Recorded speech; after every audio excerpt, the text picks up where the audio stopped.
broken. I'm not sure if it's obvious. So the top bit did its very best to leave the bottom bit, and that's because the slew ring, which is this bit, this ring sits on top of here. This is the bit that goes round and round and round, and it broke. All the bolts, there's 18 bolts holding this bit onto this bit, and then there's about 15 plus 1 bolts holding this bit onto this bit, and that's basically a giant bearing, look, and then a coggy thing, because the drive motor down there spins it around. So loads of the bolts on this thing here, loads of the bolts were ripped out, so this sort of became detached. Actually, this became detached from that, or more importantly, that was sat on top of the ring, which was sat on top of that, and this became detached from that. So the bolts ripped out, and then because there was so much movement in it, it just started to give up completely. And as you can see, at that point, pooed my pants. There's obviously clearly a big crack there, but look. Yeah. Wasn't very funny. Well, it was, but it wasn't. You know what I mean. New one of them is about £1,000. 18 plus 16 bolts, about £100. Filters for this thing, about, I can't remember, £50, £60. And I've forgotten to put a tray underneath there. I need to go and do that in a sec. What else? Engine mounts on the back, hopefully going to get those done as well. And those pins and bushes there on the quick hitch, which is that bit.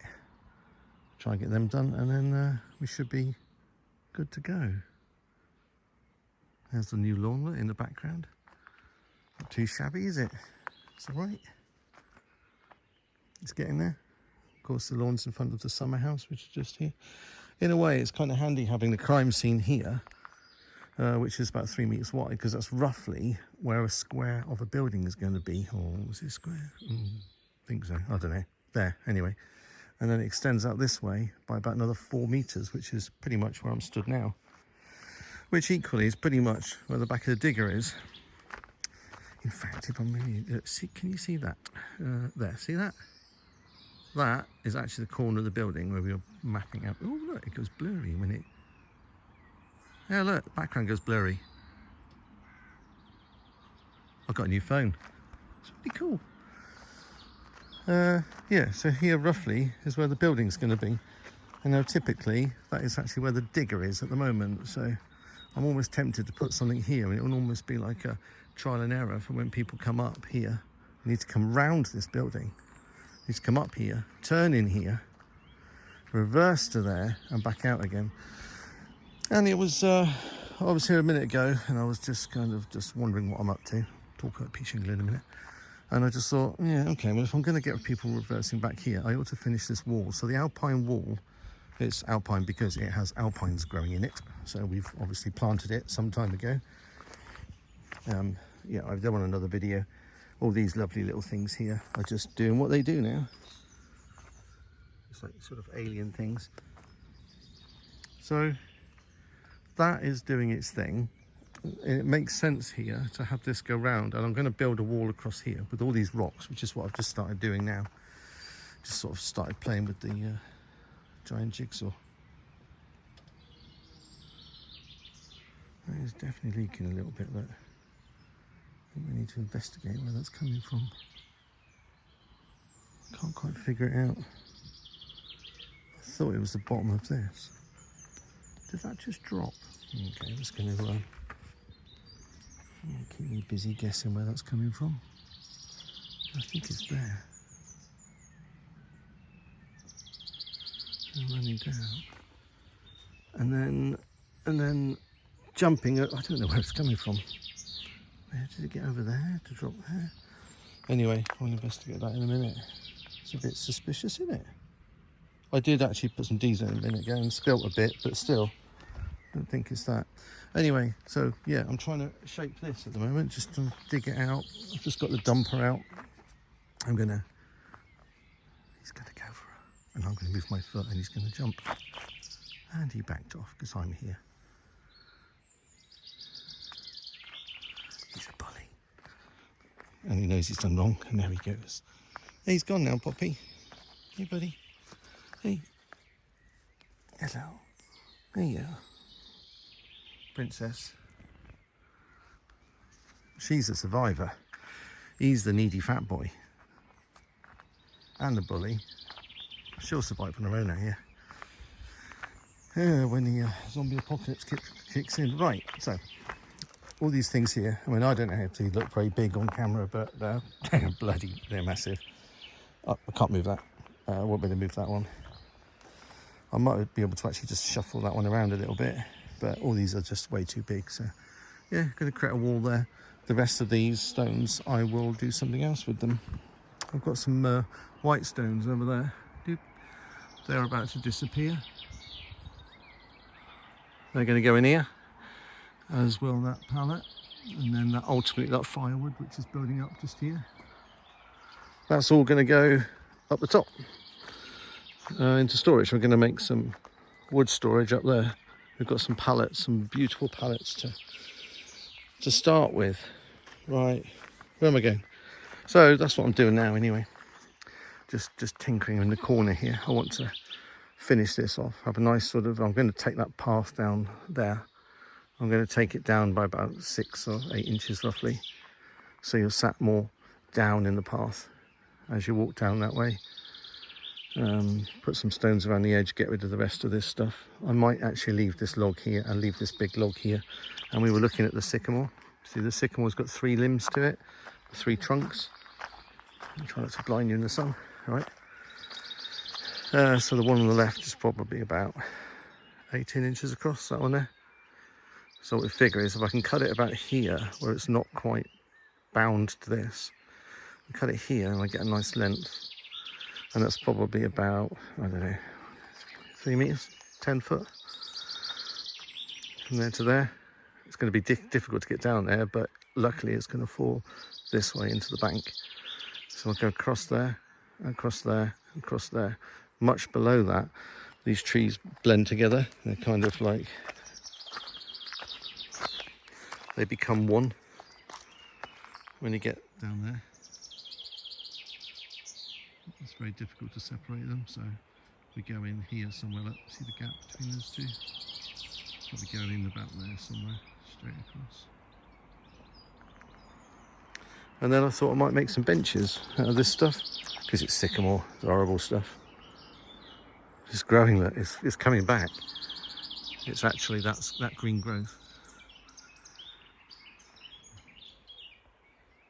Yeah. Okay, the water bubbling away down there. This has all been planted with willow along here. Loads of willow we got from my neighbour. It's all been processed, chopped down to about 2 foot length, stabbed into the ground. It's had a good soak in a couple of times. And I did notice that it's already, some of it, even though it's been dry here now for a week or 2, I can't remember, which is why we have to water. But still, I noticed that this, look,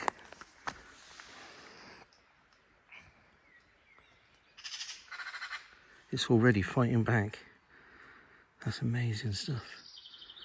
Willow is so easy to plant. So I don't know, there's probably a couple of hundred of, there's weird noises down there in the bushes. And there's crows up here somewhere. I can hear you.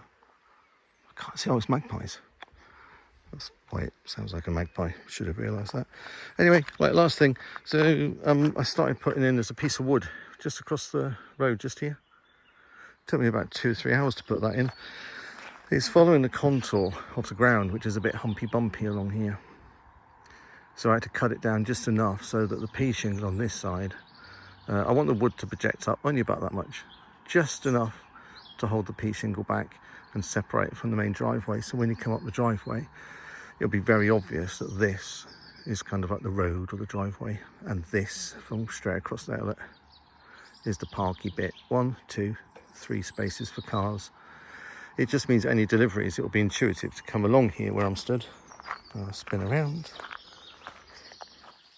So I've built all this up on the left. Look, this was dropping away by quite a lot, so I've lifted it up as much as I can by putting rocks here and smashing the hell out of them. Right, so once this is cleared, we're going to build up this area here, so hence why I'm doing the wall down the bottom there. And then this area, I'm going to build this out just a little bit. So I've got a bit of spoil hiding over there behind the digger. That spoil has come from around by the back behind the crime scene. So I've just moved all that away, cleaned it all up, just so that I can put stuff behind there. There's the lean-to I built around the back, and that will be sort of fenced off, so you won't be able to see behind it. And ultimately there'll be a building here anyway. So I always wanted to be able to get round the back of the building here and then hide stuff down the back. That was always the plan. So all this spoil here has come out. The big rocks I'll probably keep. The breeze blocks will probably go in the dumper, and they'll go up into storage up in the woods, because there's so much space up in the woods and a big, huge, great area. We'll just find a nice place for the breeze blocks just in case we need them again. The big rocks will probably go, I don't know where, because they'll have some leftover big rocks from here as well. We'll work it out. And then I'll sift through some of this as we're moving it, and put the rocks here. And this is an ongoing discussion. Still looking for solutions about what to do with this. So at the moment we've probably got like 2, 3, 4, 5, maybe 5 to 10 tons of stone here. It'd be nice to crush it up.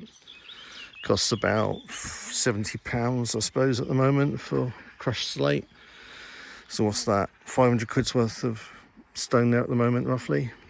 So it's kind of working out when it's cost effective to process it, hire a machine in. Woo-hoo, it's me. Didn't realise you could see me there. Oh, look. Right. Yeah, and the woods is all growing. The trees here are growing, which is nice. That oak there is going to dominate the pear tree, or the trees underneath it. So I might need to chop that back a little tiny bit, just to open it up for these fruit trees. I've done nothing up there with the eagle's nest. So it's all really about processing what we're going to do with this now, and then cleaning up this rock face along here. We'd like to try and expose it. There's a lot of loose material here, and it's actually really tricky to get on here. So if I stand on it, I just slide down. It's so steep there. The idea is to clean it all down and have a nice exposed rock face as much as we can. And then all of the stone here for processing. The same as the big stuff for processing, the same as the concrete blocks. You know, we're going to put them away for processing another day. All the topsoil, which is junk, like the stuff I'm just digging out of here, can go over there. And I've just realised, now I'm talking about this out loud, that I've just brought the dumper over. I was going to spoon this into the dumper and take it and put it over there. Well, now I've realised that that stuff I'm going to be taking and tipping over there. So I might as well take this and keep putting it over the edge here. So we want to build up just this little corner here, roughly about there. It just so means that if I'm a car, brum, brum, brum, brum, brum, I'm actually going the wrong way. So I'm going to basically be backing into that direction there. There's my wall. So this bit's a gap, and there'll be like a small runoff because water tends to come down here, around here, down there. So this area here, I want to build it up a bit so you can reverse into that corner and then drive out. That's the plan. All because I was out here looking at something. I thought, you know, I'll just do a little bit more. You know, it's still daylight. Just bashing that with my head. I just refueled it, so hence why that was up. And I'm going to go and investigate why that's leaking. So there you go. Really quick update. The poor old thing. But when it's done, hopefully it might be worth keeping. Simple, isn't it? It's really simple. It's bamboozled me how you do this. In the same way it bamboozles me how you replace these pins here. This one here in particular. You don't really want to damage all these hoses, so you could try and support it, but then the whole thing will swing around. A bit kerfuddled by that. I'm going to do all these, but this one in particular, is that one? Yeah, it's that one. That one there I want to do. That's the kingpin, that one's fine. It's that one. But I have a suspicion in order to do that one, I think you have to pull all these hoses out that go right through here. You have to disconnect them all, pull them all through, then disconnect this and take it away. So it's, yeah, a bit perplexed. Right then, you know the score. There we go. How about that? Look, it always rains in Wales. Look at it. chucking it down, isn't it? Later, taters.